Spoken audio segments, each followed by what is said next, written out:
There you are. Good, you've come while it's still light enough to talk.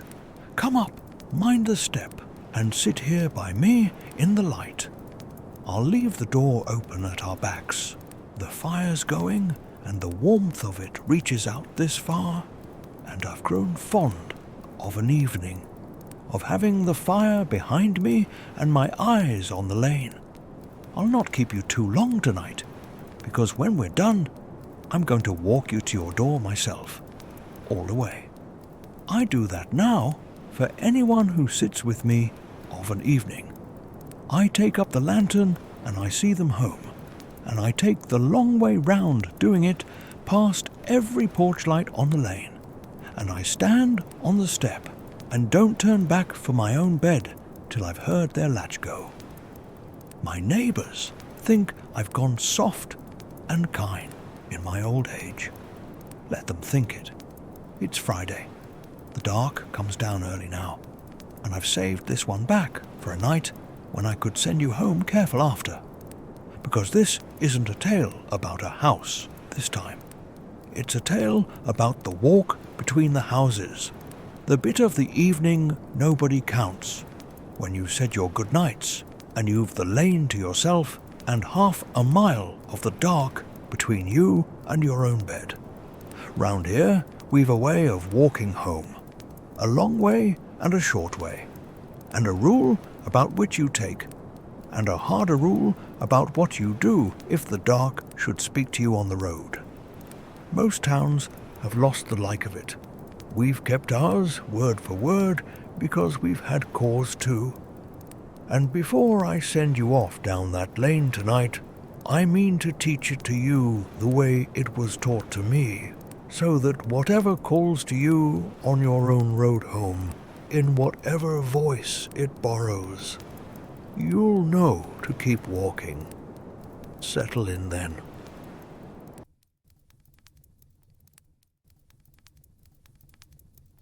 The custom plain, and then the reason, the pretty one first, the way I always do, and the older one when you've had your tea.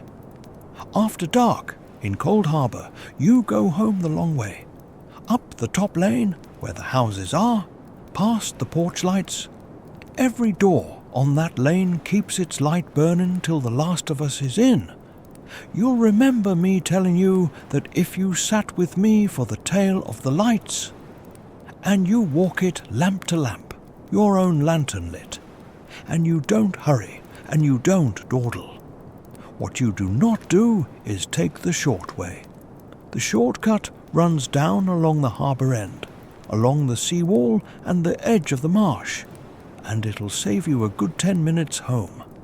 And in 300 years, not one soul in this town has ever saved themselves those 10 minutes and been glad of it. And there's the harder half, the half we teach the children before they can well walk.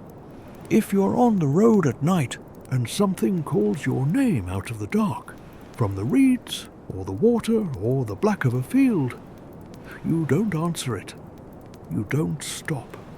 You don't turn your head to look, whatever it sounds like, however well you know the voice.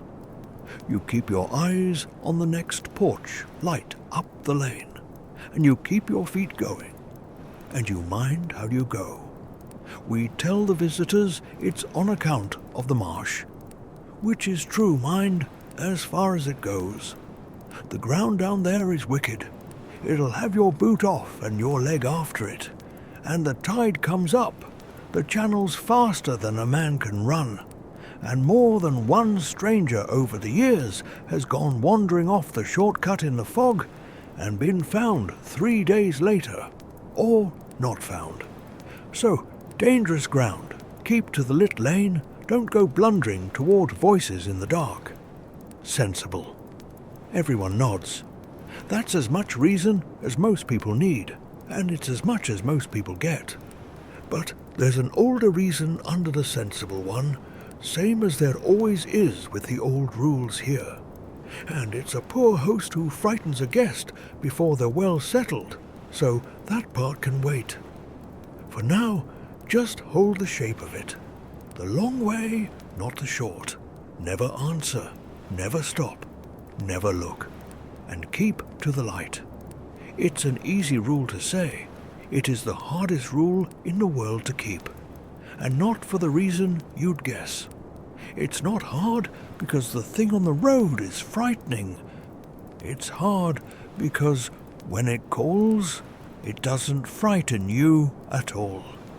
It calls you home. A rule sits better on you when it's got a face. So, young Matthew Angove. You'll not have known him, but you'd have liked him. Everyone did. The Angoves' farm up the top of the lane, past the chapel, and Matthew was the eldest, 19 or 20 that autumn, and courting. A girl down the harbour end, Kera Nankaro, the boat builder's daughter, and a lovely thing she was too. And you know how it is at that age. He'd have walked to the far side of the county and back on his hands to sit an hour in her father's kitchen. Now Matthew knew the custom. Course he did. Born to it, walked home the long way 1,000 times, could have said the rule in his sleep. But there's knowing a rule, and there's being 19 and in love, and it's coming on to rain, and you've an hour less with your girl than you'd like, because your own mother wants you in before it buckets down. And the shortcut along the sea wall past the marsh, it'd have him at the Nankaro's door in 10 minutes instead of 25. 10 minutes. And he'd walked the top lane so many times, and nothing had ever come of the top lane, and the short way was right there. And the rule, well, the rule was an old wives' thing, wasn't it? The marsh. Watch your footing. He'd watch his footing. I'd give a great deal to have this next bit back, and do it again for him, because I passed him that evening on my own way up, and I saw him hesitate at the top of the shortcut, the rain just starting. And I called out, "Good night, Matthew, mind how you go." And he called it back to me, cheerful as you like, and I walked on up the lit lane to my bed and left a boy standing at the head of the wrong road with the light going out of the sky. I've thought since that, if I'd only stopped, if I'd only said, "Walk up with me, lad, I'm dull company, but I'm going your way. 10 minutes. That's all it would have cost either of us." He took the short way. We know he did, because of where they found his lantern. His mother had it after. Kept it on the dresser, couldn't part with it. Still had the candle in it, half burned. It was standing upright and neat on the top of the sea wall, at the place where the wall gives out and the marsh begins. Set down careful. The way you'd set a thing down you meant to come straight back for. Not flung aside, the way a man drops his light and runs, but placed upright and neat by someone in no fright whatsoever, as though he'd had both hands full of something ahead of him, and needed them, and had put his light down to go to it. They never found Matthew. They found one boot out in the marsh, a good way out, further than the ground would hold a grown lad, further than he'd any cause to be, pointing away from the lane, away from home, out toward the water. And Kera Nankaro, his girl, down at the harbour end, she swore, and went on swearing it to the day she left this town, that she never called him, that she was in her own bed, with the rain on the window, half asleep, waiting on his knock that never came. She never stood at her door and called his name down the seawall. She never called him at all. But somebody did. Somebody stood out on that marsh in the dark and the wet and called Matthew Angove by his name in a voice he'd have crossed water for. and he set his lantern down, careful, so as not to spill it. And he went.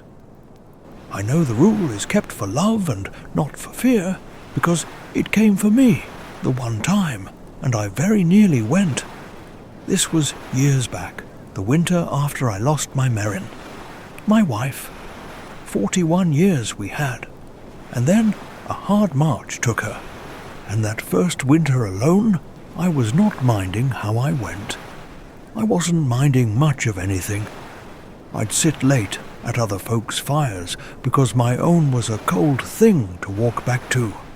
And one night, late, and a fog come up off the harbour thick as wool, I left the Rescorlas at the bottom of the lane, and I looked up the long way, all those porch lights swimming in the fog, every neighbour's door keeping its light for me.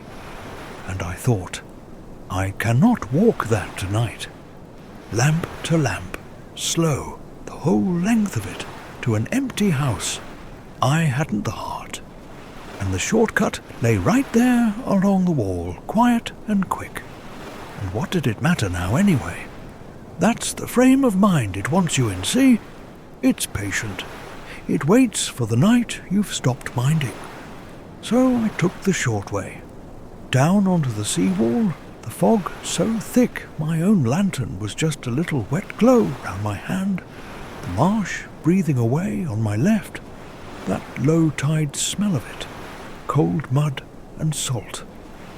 And I walked, and I told myself I was fine, and I was near the middle of it, the loneliest stretch where you can't see either end of the lane, when the fog off the water said my name. Not a shout. Soft. From out over the water, where there's no ground for anyone to stand, soft and close. And it said, David. And I stopped. Of course, I stopped. You would have. Because it was her.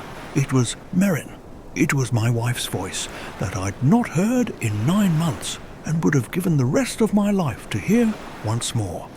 Saying my name the particular way she said it. A little rise on it. The way she'd call up the stairs when supper was on. David. Warm. Glad. As if she'd only been out in the garden all this while and had finally caught sight of me coming.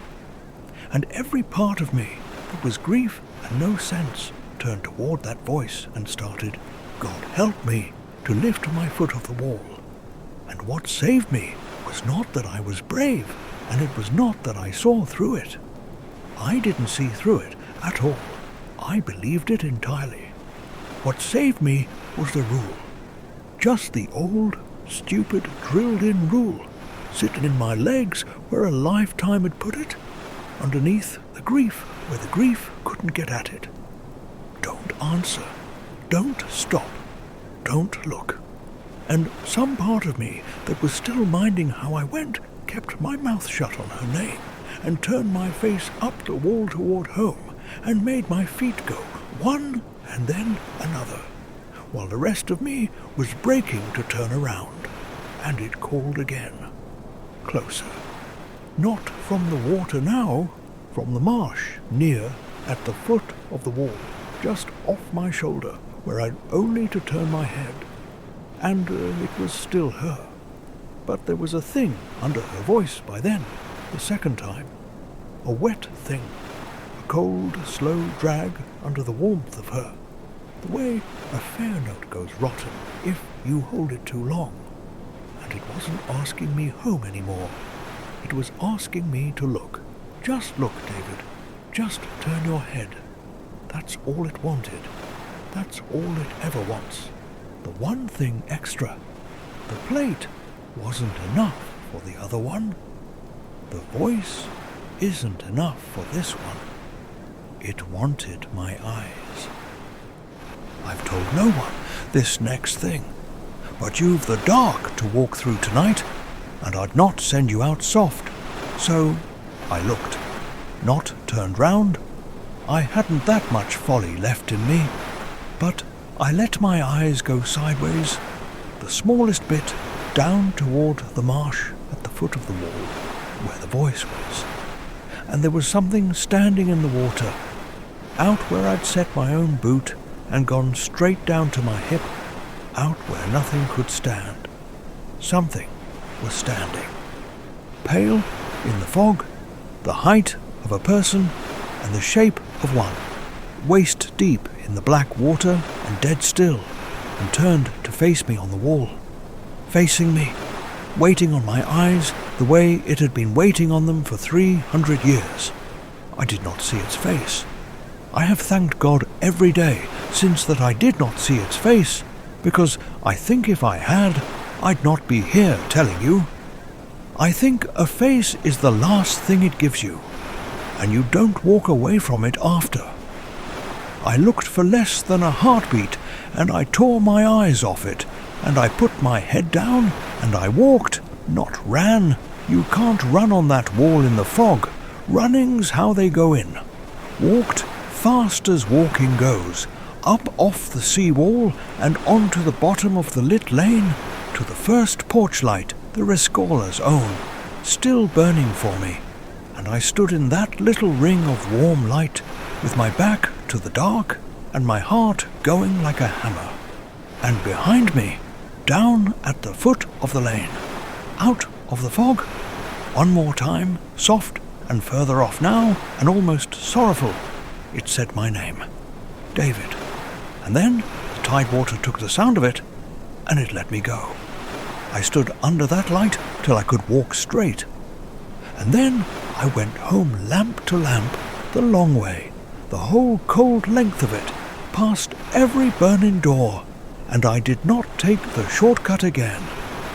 I have not taken it since, and I never will, though it costs me 10 minutes every night of what's left to me, because I know now, the way you only know a thing once it's had you by the coat, exactly what those 10 minutes buy.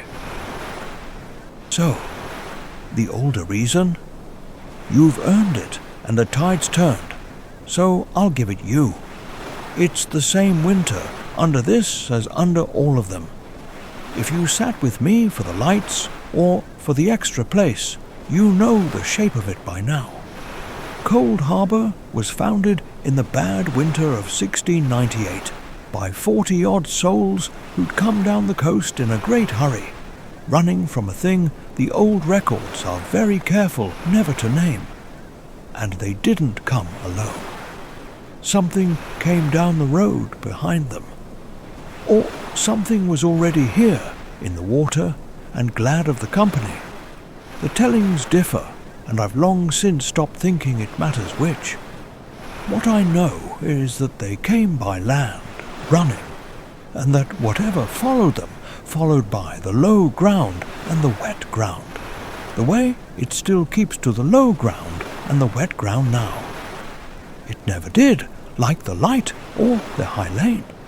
It likes the road between, the dark stretch, where you're neither one place nor the other. It likes the walk home. And it learned us quick, because a thing that's hunted men a long time learns that men don't run toward teeth, but they'll run a mile toward a voice they love. So it doesn't come at you howling. It listens.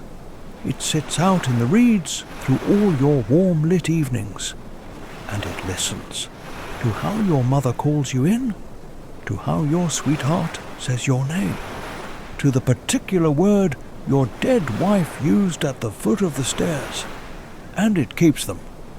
Every voice this town has ever loved, it's got them all, saved up out there in the cold, and it gives them back to you on the one night you're low enough to want them.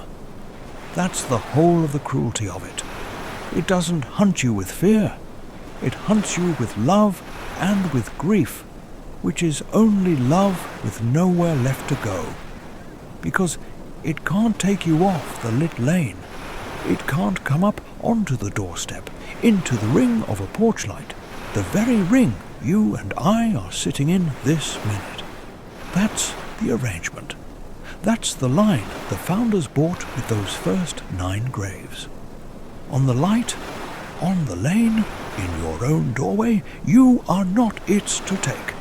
But if you answer it, if you say a word back into the dark, you've spoken to it, and it knows you now. And if you stop, you've given it your time.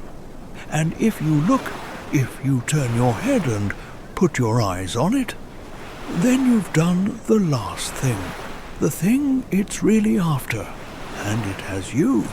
And you'll set your lantern down careful on the wall and walk out into the water to a voice, and they'll find your boot a long way from home, pointing the wrong way. 3 noes the old ones give you, and they give them in order, because it comes in that order. Don't answer. That's the first and the easiest, and it's a wall. Say nothing, and it can't get a grip. Don't stop. That's the second, and it's harder, because by then it's found the voice that roots you to the spot. And don't look. That's the last, and it's the hardest thing a person can be asked, because by the time it's got you wanting to look, it's wearing someone you'd die to see again. And that's exactly the trade it's offering. Look, and you'll see them. It's not even a lie, quite. You will see something. You'll just never see anything else. Keep to the light, keep to the long way, and hold your 3 noes in that order, and it cannot have you. Break one, and it starts to gain. That's the whole of it, under the pretty part about watching your footing on the marsh. And now you see how they all sit together. The 3 things we keep. The porch light kept burning. That's this same bargain. The lit doorstep it cannot cross. Every door on the lane holding its light so that no neighbour ever has to walk a stretch of true dark between one safe ring and the next. And the extra place laid at supper. That's the other half again. Feed the old hunger indoors so it stays a guest at your table. Keep it walking outdoors so it never gets to be your table's guest uninvited.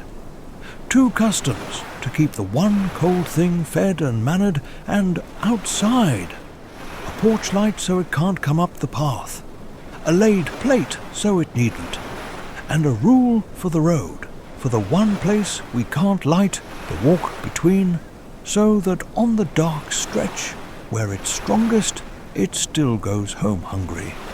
300 years we've kept all 3. 9 graves by the first thaw taught the founders the price of keeping them. And every soul this town has lost on that seawall since, every set-down lantern, every boot pointing out toward the water, is the price of the one night somebody forgot. You'll remember, if you sat with me for the extra place, an empty cottage I named, the Kerrow place, 2 doors up from me, shut since Kerrow himself went. I let you think that night that he'd just died, the way old men do, and left his house to stand. He didn't. Kerrow went out on the seawall last winter on a foggy night, the short way, to a voice, his brothers, we think, that drowned off the point when they were boys. 50 years that voice waited out in the cold, for the night Kerrow was tired enough to answer it. They found his lantern on the wall, upright, the candle still in it. And that's why the plate laid in his empty house was a thin supper, and why the hungry thing at that other table came looking up the lane. It's all one winter, you see. It's all one long cold road, and we are all of us always walking home on it. Well, that's the tale, and that's the reason, both halves. And now you know why I rise and take up the lantern when a guest stands to leave. It's not softness, it's the oldest manners we've got. I'll not have anyone walk off my porch into the dark stretch alone if I can help it. Not since the seawall. and not since I stood at the top of that shortcut and said good-night to a boy instead of walking him home. So, I'll pull the door to on the fire and light the lantern and walk you home. The long way, up the top lane, past every porch light, lamp to lamp, slow. It'll cost us both 10 minutes we could have saved. Let it. And on the way, I'll teach you the rule the way it wants teaching, which is not by a fire, but out on the road with the dark right there. So your legs learn it, and not just your ears, because it's your legs that'll have to keep it. Some night when I'm not there, and your ears have gone soft with grief or drink or plain tiredness. When you walk home tonight, wherever you're bound, you take the lit way, the long way, past the lights, and don't begrudge the extra minutes. You know now what they buy. And if the dark should speak to you on your road, from a field, from an alley, from the water, from wherever it is dark near you, if it should call your name, it will not sound like a monster. It'll sound like the person you most want to hear. Your mother, your child, someone you've buried and would give your right hand to sit with one more hour. It will be warm, it will be glad to see you, it will call you home, and it will be lying in a stolen voice out of the cold, and everything you love will be leaning on you to answer it. Don't answer. Don't stop. Don't look. Keep your eyes on the next light and keep your feet going and say nothing at all, however it breaks your heart to pass by, because the ones who love you are indoors in the light waiting on your latch. That voice in the dark is not them. It only kept the sound. There. Doors pulled to, wicks trimmed, the lights good. Come on then, down off the porch and mind the step. I'll see you to your door, and I'll not turn back till I hear your latch. Sleep well when you're safe in. The fire's lit again next Friday. Mind the step, mind the dark, and mind how you go.